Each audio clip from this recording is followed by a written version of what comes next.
Hey you guys, it's me Lizzie with The Real Deal. We are back in my kitchen for a tutorial on Ivy, my organic starter. I'm just doing a routine maintenance feed with her.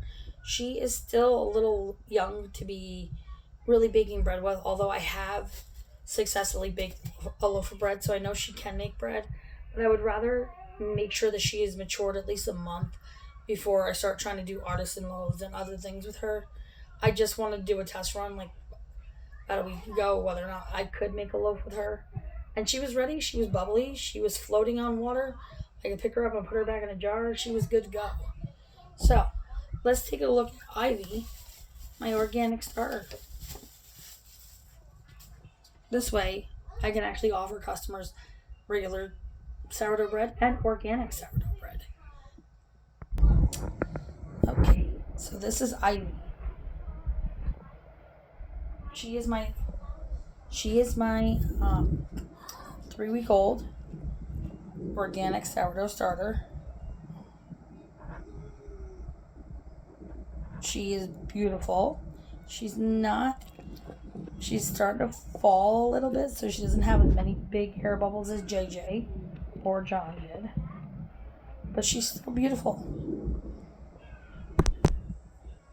And she's still ready to rock and roll.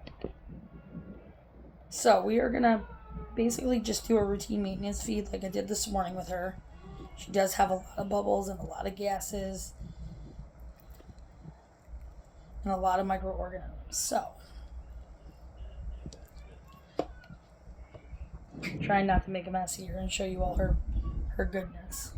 Alright, so let's feed Ivy our routine maintenance feed and show you how fast it can go. So we're at like 2 minutes. Let's see if we can get done by 5. Okay, so here again is my bowl. And I like to use a bowl. I don't like to really mix it in the container she came in, because I like to clean that container. Again, not a rich person, not using a wet jar, but I was able to create an organic sourdough starter.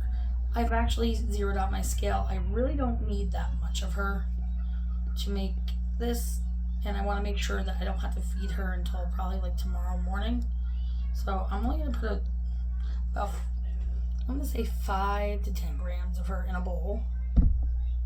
I know you're saying, what a waste of discard.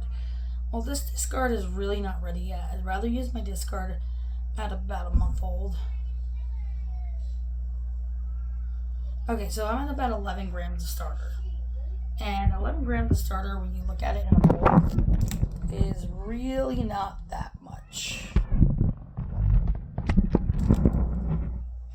Okay, so there's really not a heck of a lot of starter, but would you imagine I had that much starter in this morning and remade all of this?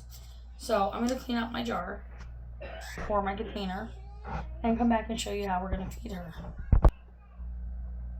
Okay, to my bowl, I am also going to be adding 50 grams because I'm going to do like basically a 155, or even you could even do it like a 188, which would get you at least until tomorrow morning. Right now with her, because she's still under a month old, and I know it sounds like we're talking about children, right? And what am I emphasizing on? Very clean container.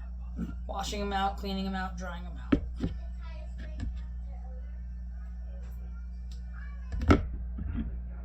Okay, so to my bowl, because I have 10 grams of starter, I'm going to add 50 grams of water. We're almost there. The splash. And we are right there. To that,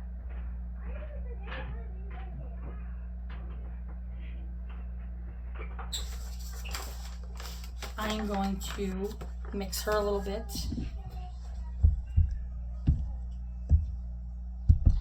Just to kind of break up that clump of starter in the middle. And now to this, I am going to add 50 grams of starter of King Arthur's all-purpose organic bread flour.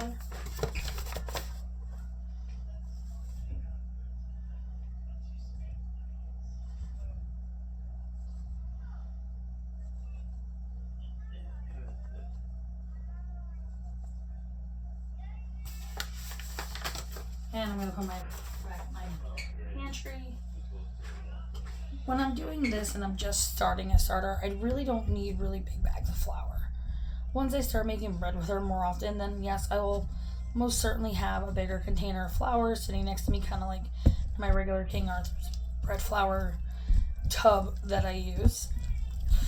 But we're just gonna mix her up, and she's pretty thick on like the consistency of my boys up on the shelf, because I'm not really planning on baking with her. I'm just gonna let her sit up there. I'm gonna let her build up her strength, build up her gases, build up the microorganisms, and that little tiny bit will take this bit and grow it twice the size. It really doesn't take much. You really don't need to carry big jars like I am. I only carry large amounts of starter because, well, I bake with it pretty much regularly.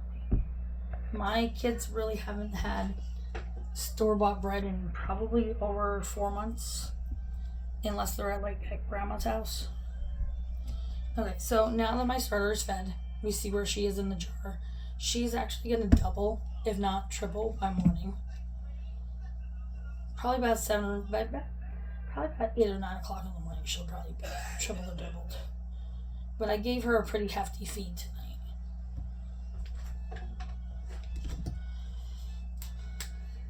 And it took me all of 5 minutes by the time I got everything together.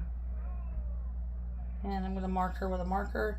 You can use a marker to mark your starters. You can use a rubber band, whatever you feel that you need to use to mark it with. Again, I'm just going to put a shower cap back on her. That is her lid. This will definitely keep her airtight.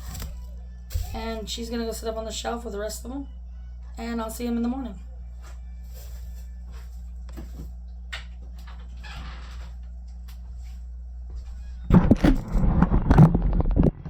Once you get the hang of feeding your starters and doing a routine maintenance and knowing what you need and what you don't need, then, doing a sourdough starter becomes a little bit easier.